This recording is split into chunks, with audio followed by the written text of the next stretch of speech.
difficulty of breathing. We are presented with a 23-year-old female, and a partial autopsy was done on this particular patient, and they observed presence of post-mortem rigidity and lividity. They saw that the chest is symmetrical. There is a slightly globular abdomen, and they were able to recover 1.5 liters of pleural fluid. And there was minimal amount of acidic fluid. There was no mention of how much the acidic fluid is. They just described it as minimal. On the lungs, on the right lung, the lobes are poorly demarcated, deformed, and friable. The left lung, the upper lobe, is noted to be crepitant, covered by white caseous material. Microscopically, this is what they saw: the presence of granulomatous inflammation with caseation necrosis, as well as, of course, Langerhans giant cell formation. So both lungs showed this particular microscopic examination. The liver is pale and weighs 2,100 grams. That's quite heavy. The parenchyma is replaced by yellowish-green purulent exudates, and noted on cut sections are multiple cavities. Microscopic examination showed the same tuberculosis lesion with granuloma, caseation necrosis, and Langerhans giant cell formation. The kidneys, the right kidney was not seen. Notice in the ultrasonography, there was observation of the presence of both kidneys. So we were talking about it, and this is actually one of the limitations of shadows, ultrasonography. We were thinking that it might be the liver, the lesion in the liver could have been noted as part of the kidney. So we can forgive them for that. The left is 205 grams. The capsule strips with ease. The surface is reddish brown and smooth. There was distinct corticomedullary junction, and grossly it was noted to be congested. Microscopically, what was noted was only acute tubular necrosis. That is part of the disease process, secondary, of course, to the tuberculosis, and before the mortality of the patient.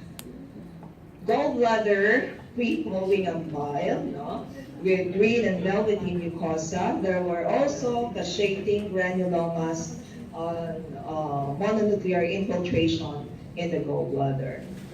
The spleen weighed 165 grams, reddish brown surface. Granulomatous inflammation was also noted. So as you can see, there are a lot of small lesions on the spleen, in the spleen, okay?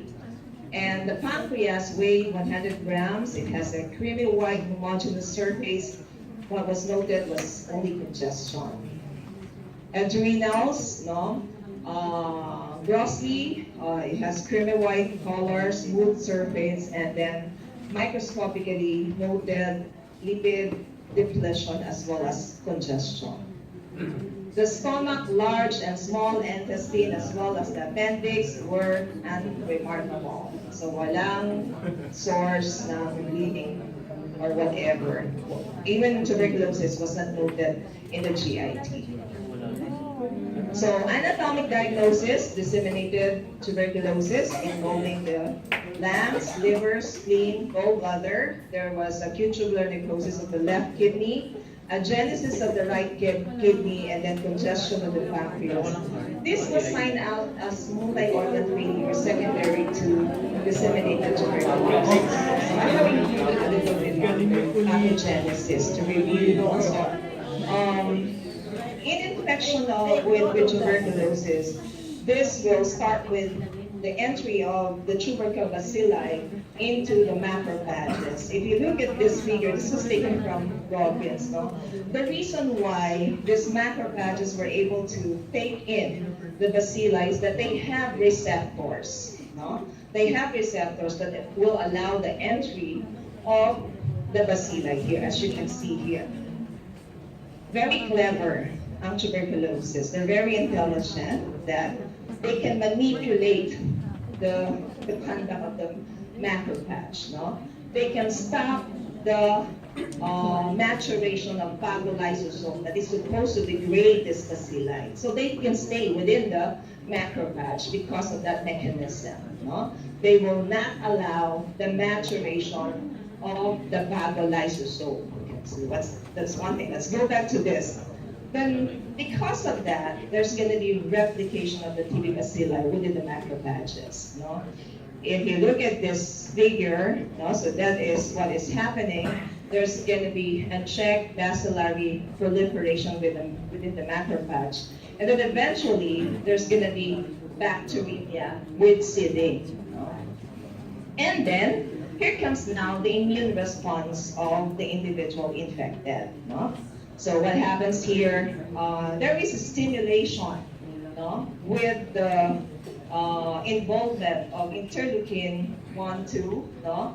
There's going to be stimulation of Th1. This is cell-mediated immunity, and with the help of gamma interferon, no, reactivate ngayon ang macrophage. There's going to be activation of the macrophage, and then eventually there's going to be phagolysosome maturation. And all these things, no, listed under the activated macrophage will be stimulated to be able to resist, to contain the bacilli that has come into the body of the patient. This time, forming granuloma caseation. So that is a very good reaction. So, ibig sabihin, active ang immune system. No? Pagka down, then you would see less of that or none of that. No? So, moving on, we have here, if you look at the left side, no, the primary complex, the first time that a patient is exposed, primary infection, there's going to be development of primary complex, and then there are several ways to which this would lead to. One would be on the left upper side. Kayo kasi nakikita nyo, sila wala akong photo. Pwede ba dito? Sa, dito, ayan, may pointer, nakikita nila pa? Okay, so they can see it in the other room. So, on this side, pagka okay, there's gonna be healing process, then you have a healed lesions over here. But there are instances that the primary complex, no, can proceed to a progressive primary tuberculosis. Minor percentage of those who have primary complex can go into progressive primary tuberculosis. Mostly mag-heal yan, no? And some, no, will go into latent lesion, no? After that, it depends on the immune system of your patient and exposure. Eventually, there can be reactivation leading to secondary tuberculosis, or there is another reinfection that could happen leading to secondary tuberculosis. Then after that, there's going to be progressive secondary tuberculosis leading now to miliary or disseminated. Initially, miliary, maliliit kasi milicept, no? Maliliit na focus ng tuberculosis. And then eventually, magkakaroon ka ng confluent involvement, larger areas involvement, the disseminated tuberculosis. Sorry, nawala sila. Pero okay pa. Okay, so eventually, you can have involvement of the different organ system. Pwede yan sa secondary, progressive secondary TB. Pwede rin to sa yung progressive primary tuberculosis. No? We also have certain cases wherein we have isolated, no, organ tuberculosis. So that thing can happen. It might be na negative na siya sa lungs, no? But you can see isolated tuberculosis in the different organ system. Minsan hindi na ng Chinese lang, no? You can have it in other organs, siya lang. But it has come actually from a previous infection. No? So that is what was happening in this particular patient. No? So, bago yan, gusto ko ba magsalita? Meron ba ako idadagdag? Kasi we have a patient who's only 23 years old, and you will be thinking, what are the predisposing factors na pwedeng mag-cause ng progressive tuberculosis in this patient, no? One would be yung last time na nag-discuss kami with the other group. HIV is a very possible reason ng immunosuppression ng isang person, no?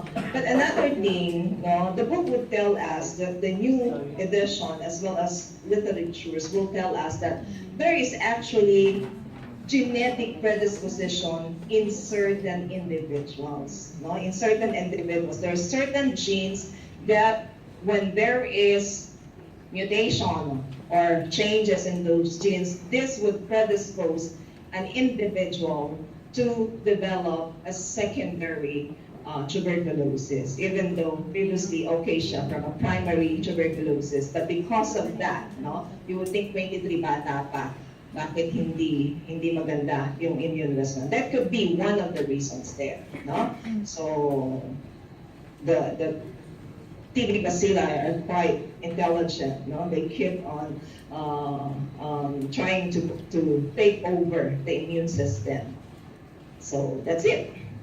So we have here a case that of disseminated tuberculosis, eventually dying of multiple organ secondary to TB. Yes, questions?